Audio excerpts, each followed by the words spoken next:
কলকাতার আরো এক তৃণমূল কাউন্সিলর গ্রেফতার। 104 নম্বর ওয়ার্ডের প্রাক্তন কাউন্সিলরকে গ্রেফতার করা হয়েছে। 104 নম্বর ওয়ার্ডের প্রাক্তন কাউন্সিলর তারকেশ্বর চক্রবর্তী, তাকে গ্রেফতার করেছে সার্ভে পার্ক থানা। পুলিশের জালে আরো এক তৃণমূলের কাউন্সিলর, কলকাতার আরো এক তৃণমূল কাউন্সিলর গ্রেফতার।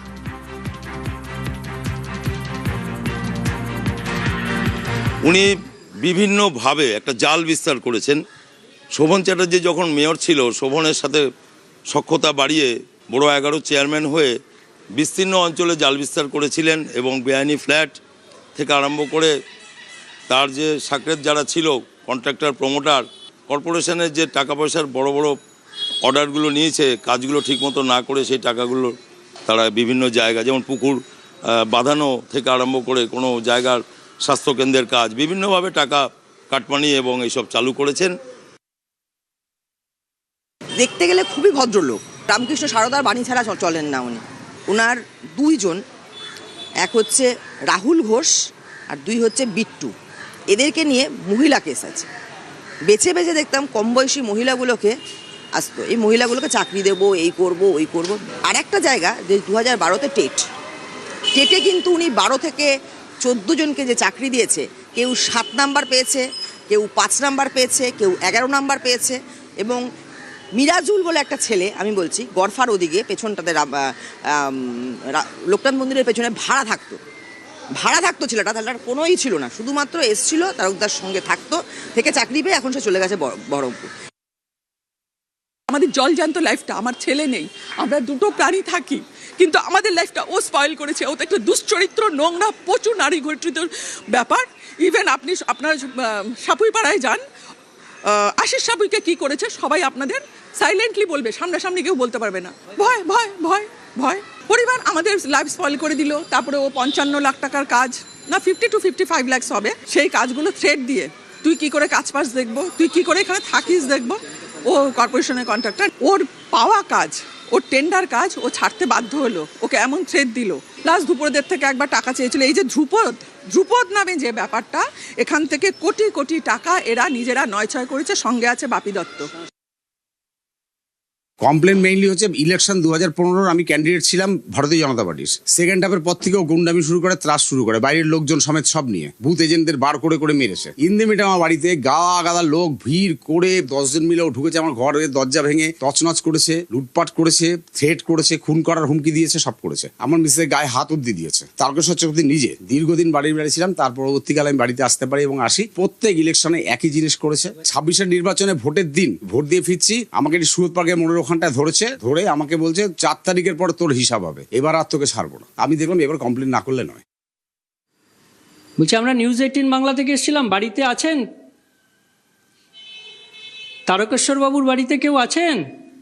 সন্তোষপুরে 104 নম্বর ওয়ার্ডের কাউন্সিলর তারকেশ্বর চক্রবর্তীর ফ্ল্যাট এটি, এবং এই ফ্ল্যাটে আমরা কলিং বেল দিয়েছি এবং বাড়িতে যদিও এখানে তালা দেওয়া, কিন্তু বাড়ির ভেতর থেকে কোনো সারা শব্দ নেই। কেউ এখানে সারা শব্দ দিচ্ছেন না, অর্থাৎ আমরা জানতে চাইলাম কেউ বাড়িতে আছেন কিনা, কেউ সারা শব্দ দিচ্ছেন না।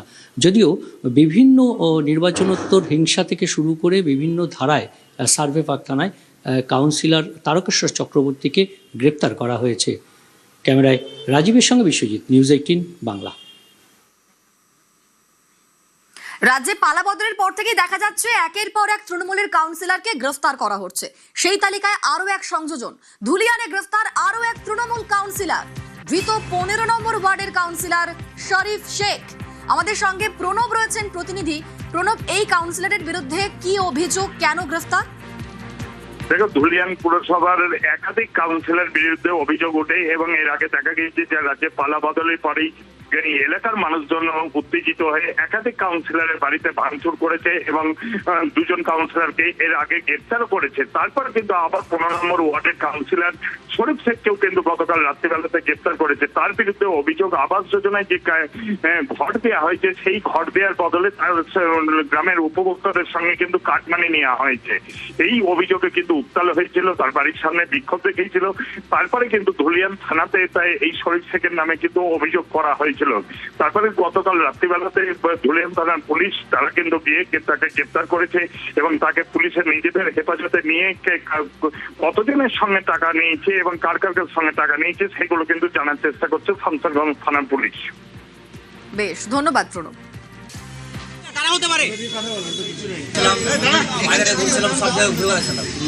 আবাসিক কাটমানি নেওয়ার অভিযোগ, ধুলিয়ানে গ্রেফতার আরো এক তৃণমূলের কাউন্সিলর। রাজনীতি চক্র আমার বাড়িতে একটা সময় এসছে, দরজা ভেঙেছে, আমার বাড়িতে কিছু পাইনি। আমার অফিস চেক আপ করেছে মিঠুন হালদার টাউনবাবু। তো আমাকে তো বলতে হবে কি কারণে আমাকে আপনাকে নিয়ে যাচ্ছি, কোনো কারণে আপনি গাড়িতে বসেন। কিছু ওয়ারেন্ট কিছু আমাকে দেখায়নি, চলো বসেন, কিছু বলেনি, কোনো কিছু নেই। এবার পূর্বস্থলীর ছবি দেখায়। পূর্বস্থলীতে তৃণমূল নেতাকে লক্ষ্য করে ডিম ছোড়া হলো। ধৃত যুব তৃণমূল নেতা সৌভাগ্য মজুমদার, তার বিরুদ্ধে ভুরি ভুরি অভিযোগ রয়েছে, দুর্নীতির অভিযোগ, যে কারণেই গ্রেফতার করা হয়েছে এই তৃণমূলের নেতাকে। এবার দেখুন, তাকে লক্ষ্য করে ডিম ছোড়া হলো।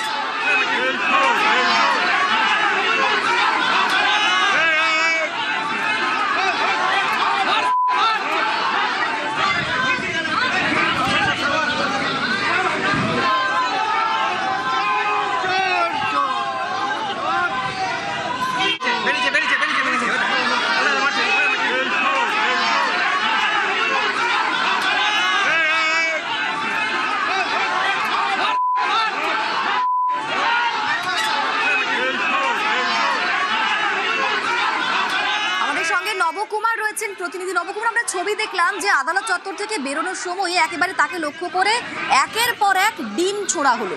সাধারণ মানুষ যারা ডিম ছুড়লেন তারা কি বলছেন, কিসের রাগ?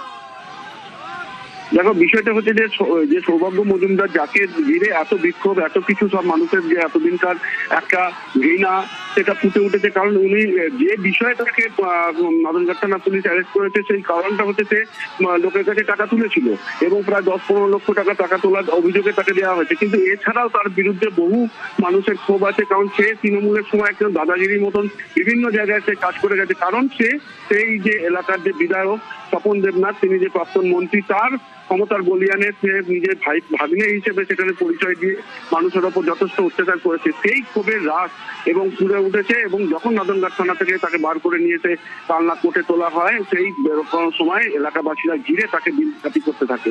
এই ঘটনার পরিপ্রেক্ষিতে এলাকার মানুষ তারা ভীষণ খুশি এবং পরবর্তীকালে তারা দাবি রাখছে যে সব থেকে যন্ত্রণাদায়ক যে মন্ত্রী সে এলাকায় যে বিভিন্ন কাজের সাথে লিপ্ত ছিলেন, বেআইনি কাজের সাথে, তাকে অবিলম্বে গ্রেফতার করা হোক। ধন্যবাদ নবকুমার। গোটা পূর্বস্থলী দক্ষিণ বিধানসভার মানুষ আজকে খুশির দিন। প্রাক্তন বিধায়ক স্বপন দেবনাথ গোটা পূর্বস্থলী দক্ষিণ বিধানসভার মানুষের উপর অত্যাচার হয়েছে। আজকে থেকে পূর্বস্থলী দক্ষিণের সমস্ত চোর ধরা শুরু হলো এবং আজকে তার শুভ সূচনা হলো। তবে আমার মনে হয় উনি অবৈধ ভাগ্নে, না হলে অবৈধ কাজের সঙ্গে কোনোভাবে উনি জড়িত থাকতে পারতো না। ভাগ্নেকে দিয়ে শুরু করলাম এবং আগামীকাল মামার পালা। ক্যানিং এ বিজেপি নেতাকে মারধর করা হলো, লাঠি রড দিয়ে বেধড়ক মারধরের অভিযোগ উঠছে। ক্যানিং এর ছবি দেখাচ্ছি আপনাদের। ক্যানিং এ বিজেপি নেতাকে মারধর, লাঠি রড দিয়ে বেধড়ক মারধরের অভিযোগ উঠছে। হাসপাতালে ভর্তি আক্রান্ত বিজেপি নেতা। আমাদের সঙ্গে অনুপ বিশ্বাস রয়েছেন প্রতিনিধি। অনুপ, এই বিজেপি নেতাকে, তাকে কেন মারধর করা হলো, কারাই বা মারধর করলো? দেখো, বিজেপির শক্তি কেন্দ্র প্রমুখের দায়িত্বে থাকা শুভেন্দু নস্কর, তাকে কিন্তু মারধর করা হয়েছে এমনই কিন্তু অভিযোগ। শুভেন্দু সর্দারকে মারধর করেছে তৃণমূল আশ্রিত দুষ্কৃতীদের বিরুদ্ধে, যারা গত 4 তারিখ ভোটে রেজাল্ট ঘোষণার পরে বিজেপিতে নাম লিখিয়েছে এমনই কিন্তু অভিযোগ। সেই ঘটনায় এই যে শুভেন্দু সর্দারকে গতকাল রাতে মধুখালীতে রড এবং লাঠি দিয়ে বেধড়ক মারধর করে। এরপর তিনি গুরুতর আহত হলে তাকে উদ্ধার করে ক্যানিং মহকুমা হাসপাতালে চিকিৎসার জন্য নিয়ে আসা হয়। ক্যানিং মহকুমা হাসপাতালে তাকে ভর্তি রেখে চিকিৎসা চলছে। তবে এই ঘটনায় তারা কিন্তু রাতেই কিন্তু ক্যানিং থানায় অভিযোগ দায়ের করেছে। অভিযোগের ভিত্তিতে ক্যানিং থানা ঘটনার তদন্ত শুরু করেছে। তবে এই ঘটনার পরে যথেষ্ট আতঙ্কে রয়েছে শুভেন্দু সর্দার এবং ওখানকার স্থানীয় তৃণমূলের বিজেপির কর্মীরা। কারণ ভোটের আগে যেভাবে এনজিও করছে বিজেপি করার অপরাধে তৃণমূলের হচ্ছে কর্মীরা তাদের যে উপরে যে মার ধর এমনকি হুমকি দিচ্ছ, তারপরেও কিন্তু হচ্ছে বিজেপি সরকার ক্ষমতা আসার পরে আবারও একেবারে। তাদের উপরে যে আক্রমণ হচ্ছে সে কারণেই তারা কিন্তু যথেষ্ট আতঙ্কে রয়েছে। ধন্যবাদ অনু। আর এই ছেলেটা দীর্ঘদিনের বিজেপি কর্মী, বিশালে আমাদের উপরে হামলা হয়েছিল, আমাদের বিজেপি কর্মী মাথা ব্যথা পেয়েছে। টিএমসির লোকেরা যারা নতুন কলে ঢুকেছে 4 তারিখের পরে, এরা এখন হঠাৎ করে একটা জায়গা তৈরি করার চেষ্টা করছে, গুড মিলের চেষ্টা করছে, যাতে আমরাই নেবো, আমরাই সামনে থাকবো, আমরা সমস্ত কিছু করবো। এই ভাইরা একা থাকাতে ঘরে এরার উপরে এই রাতে অ্যাটাক হয়েছে। পুলিশ প্রশাসন ভালোভাবে এটা ইনকোয়ারি করুক, কার ভুল কার ন্যায় এইগুলো আমরা সুবিচার চাই। বদলের বাংলায় বেনিয়মে লাগাম, বালি ছাই পাচারের অভিযোগে কড়া প্রশাসন। বালি খাদান অ্যাশ পন্ড ঘিরে একাধিক অভিযোগ।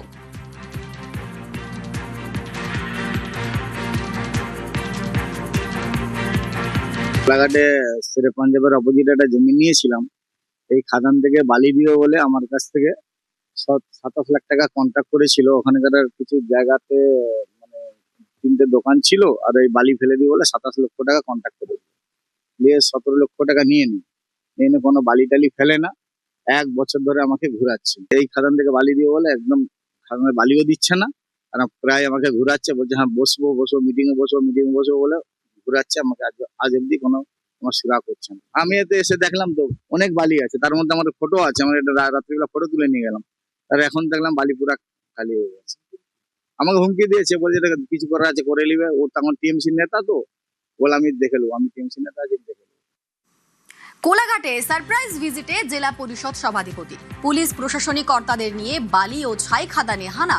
সরেজমিনে ফেরিঘাট পরিদর্শনের পর কড়া বার্তা।